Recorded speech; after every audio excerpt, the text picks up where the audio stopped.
Intégrer sa vibration dans la parole et l'action. Partie 1 de 2. Avertissement. Par rapport aux propos tenus dans le cadre de cet enregistrement, je vous ne demande pas de croire ce qui est dit, mais plutôt de vérifier par vous-même si cela est réel avec votre ressenti ou votre intellect. Bonne écoute. Écouter des enregistrements où est manifestée l'expression d'une parole vibratoire par des conférenciers, c'est bien. Mais intégrer sa propre vibration, c'est mieux pour ceux, bien sûr, qui sont concernés par ce processus. Donc, s'il y a des gens que ça leur dit à l'intérieur d'eux qu'il est temps pour eux d'intégrer leur propre vibration à travers la parole et qui ont la sensibilité pour faire ça, ça peut être intelligent de le faire. Bien sûr, ça ne s'adresse pas nécessairement à tout le monde parce que ça prend l'ouverture du centre de perception psychique pour être capable de percevoir la présence de l'esprit, de la vibration, et ensuite de l'exprimer à voix haute. Parce que si on ne perçoit pas la vibration, eh bien, on ne peut pas l'exprimer à voix haute, naturellement, là. Donc, si la personne ne vit pas cette ouverture et n'est pas en contact avec l'esprit, c'est sûr que ça ne marchera pas. Donc, il faut que la personne vive le contact avec l'esprit, et comme c'est l'esprit qui détermine le moment auquel il va entrer en contact avec un être humain, eh bien, le moment où l'ego est branché sur l'esprit n'est pas déterminé par l'ego, mais par l'esprit. Donc, si la personne est branchée avec l'esprit et que ça lui parle intérieurement, eh bien là, elle doit apprendre à gérer adéquatement cette communication interne et à ce moment-là, de développer la parole vibratoire devient quelque chose de pertinent.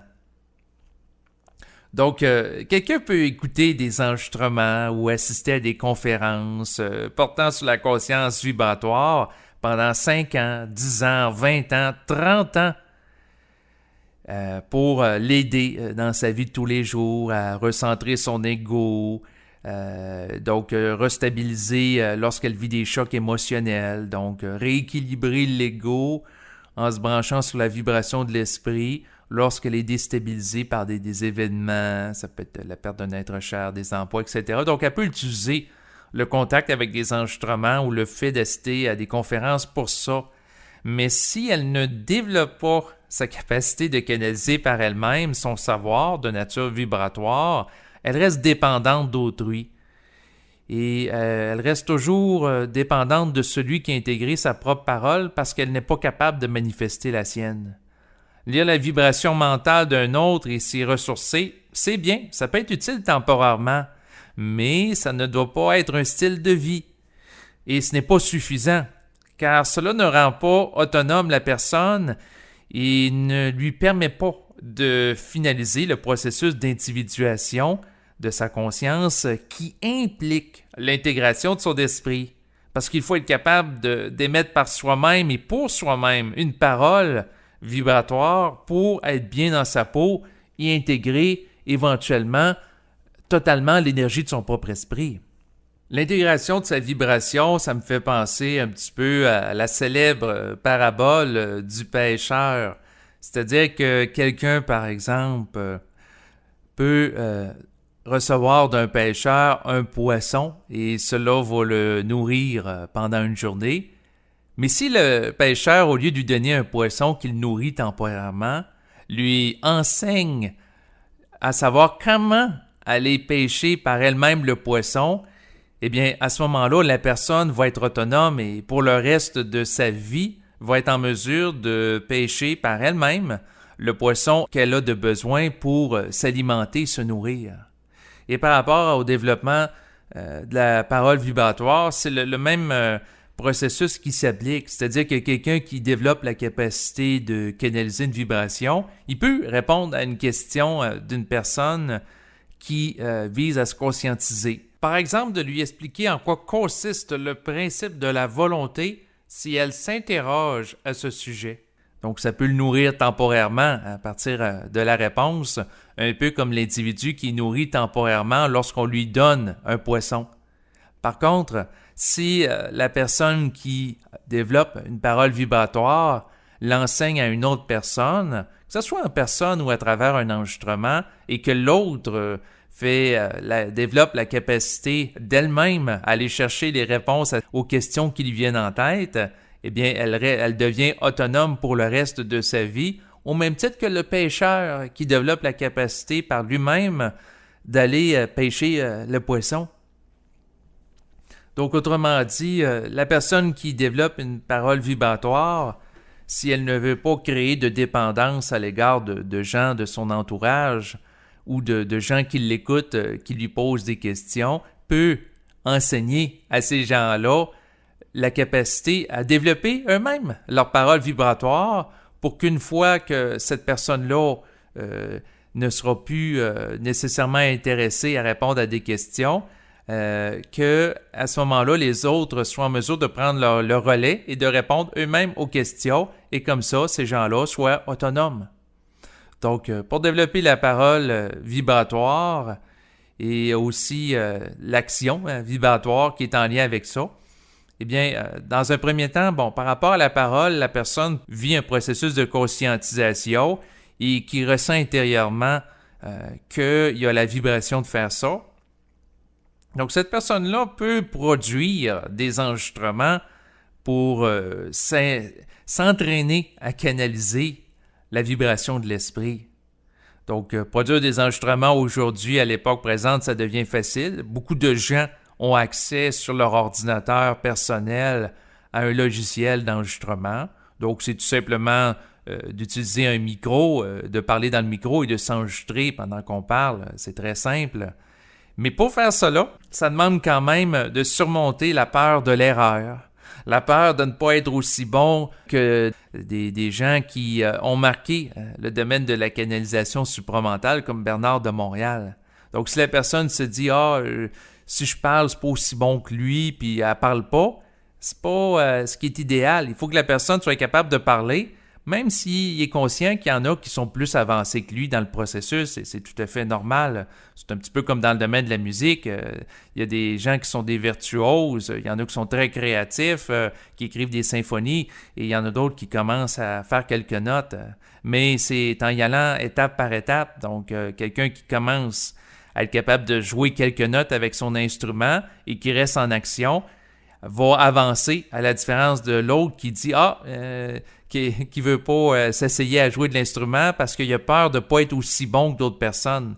Et là, la peur devient une résistance et un obstacle au développement de sa parole vibratoire, sous prétexte que si elle ne performe pas, eh bien, elle ne le fait pas. Et ça, c'est de l'ego qui embarque.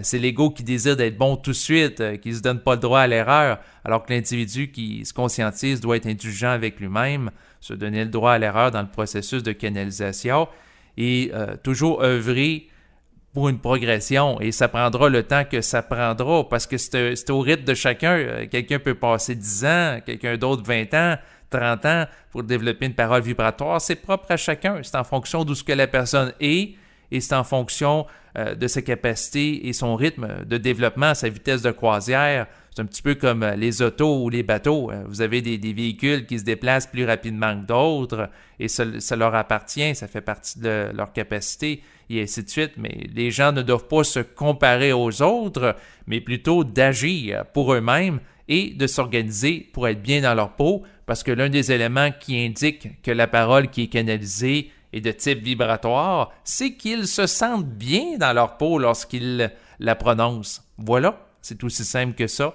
Donc, pour manifester la parole vibratoire, ça peut être un travail qui demande d'aller au-delà des doutes, de la réflexion, des résistances, de la peur de faire des erreurs et ainsi de suite.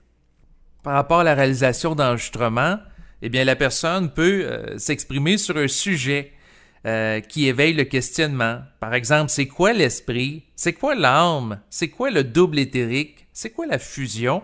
Et ainsi de suite, ou des sujets plus de type personnel pour régler des problématiques dans sa vie, peu importe.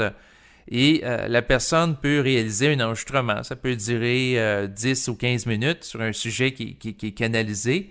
Et pour que ça soit canalisé, eh bien, il faut que la personne exprime à voix haute ce qui émerge à l'intérieur d'elle par rapport au sujet, comme elle peut le faire lorsqu'elle exécute une activité de remue-ménage, est très important sans réfléchir intellectuellement. Parce que si elle réfléchit intellectuellement, la parole devient une expression qui est liée strictement à l'ego, à l'intellect. C'est pas vibratoire. Donc, il faut que l'individu soit capable de parler sans que la parole soit l'expression de l'intellect. Et en parlant sans réfléchir, donc de manière spontanée, en disant tout ce qui vient spontanément par la tête, eh bien, ça amène la personne à entrer dans un état dans lequel la réflexion vient après l'action, c'est-à-dire la parole exprimée, et c'est là précisément que la parole vibratoire peut se manifester, mais ça demande à l'individu la capacité de faire face au vide.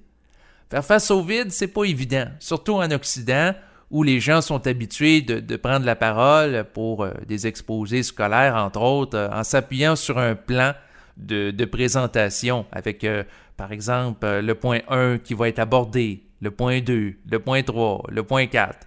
Avoir un plan, au début, ça peut être utile pour canaliser, ça peut donner des éléments pour s'appuyer, mais éventuellement, il faut que la personne soit capable de s'exprimer spontanément sans avoir de plan. Et ça demande la capacité de soutenir le vide, de ne pas sombrer dans l'insécurité par rapport au fait que de ne pas savoir qu'est-ce que la personne va dire après qu'elle va commencer à parler. Donc, être capable d'accepter le fait que ce qu'elle dit n'est pas écrit à l'avance, comme un discours qu'une personne va prononcer à une assemblée générale ou un discours politique, et qu'à quelque part, la personne, il faut qu'elle improvise à mesure. Et il faut qu'elle soit à l'aise avec le fait d'improviser sur la vibration, et c'est pas évident. C'est un exercice qui peut être exigeant, mais qui peut être extrêmement dynamisant et vitalisant, d'où l'intérêt pour les gens qui ont la vibration de le faire. Donc, quand la personne canalise, il ne faut pas que l'intellect embarque pour répéter du matériel qu'elle a mémorisé, car sinon, elle est dans la répétition de mémoire ancienne et elle n'apporte rien de nouveau, parce que le propre de la manifestation de la parole vibratoire, c'est d'amener des informations nouvelles qui vont dynamiser l'individu dans son intégration psychique, qui peut déboucher sur des actions concrètes dans sa vie, entre autres pour améliorer son sort. Donc, la parole vibratoire, c'est pas comme la parole qui est liée à l'expression de mémoire. C'est sûr que dans le domaine scolaire, beaucoup de gens, entre autres, qui ont reçu une éducation occidentale, ont subi un conditionnement scolaire où il y a une bonne réponse et des mauvaises réponses. Donc, l'idée de toujours chercher la bonne réponse en fonction de ce que la personne a appris garde toujours dans un processus l'individu où elle mémorise quelque chose et répète ce qu'elle a mémorisé. Et souvent, les gens qui ont vécu un conditionnement scolaire fort, un conditionnement scolaire qui a été très présent dans leur vie, sont habitués à chercher la bonne réponse. C'est quoi la bonne réponse? C'est quoi qui est vrai? C'est quoi qui est faux? Au lieu de canaliser tout simplement et de s'exprimer librement. Donc, il faut être capable d'aller au-delà du conditionnement scolaire qui nous invite à répéter des informations mémorisées pour tomber dans l'improvisation pure, et c'est vraiment un défi. La canalisation vibratoire, ça peut s'apparenter à la réalisation de remue-ménage, ce que les gens en anglais appellent un brainstorming. Donc, c'est souvent les gens dans le domaine du marketing, de la publicité, qui vont faire ça. L'exercice étant très simple, la personne prend en note tout ce qui lui vient spontanément par rapport à un sujet. Donc, par exemple, on dit le mot bateau. Et là, quelqu'un va dire par libre association rouge, bateau avec moteur, rapide, accélération. Donc, tous les mots qui viennent en tête. Ça, c'est un exercice sans s'auto-censurer, parce qu'après ça, on analyse, la personne peut analyser les idées ou jeter un regard critique sur elle, mais après. Mais dans un premier temps, c'est un premier jet. Donc, c'est spontané, il n'y a pas de bonne ou de mauvaise réponse. Donc, la personne s'exprime sur un sujet. Après ça, si elle enregistre l'expression, au lieu de prendre des notes, elle peut réécouter l'enregistrement et là, évaluer qu'est-ce qui est ajusté ou non. Et pour la parole vibratoire, c'est la même chose. La personne peut prendre une parole où elle s'exprime dans le cadre d'un enregistrement sur un sujet, comme par exemple l'âme, elle parle, puis quand ça fait peut-être 10 ou 15 minutes, elle réécoute ce qu'elle a dit, et ensuite elle évalue si ce qu'elle a dit est réel ou non. Elle peut réajuster le tir, et en rajoutant des extraits à l'enregistrement pour corriger, ou en enlevant, si elle juge que c'est pas ajusté,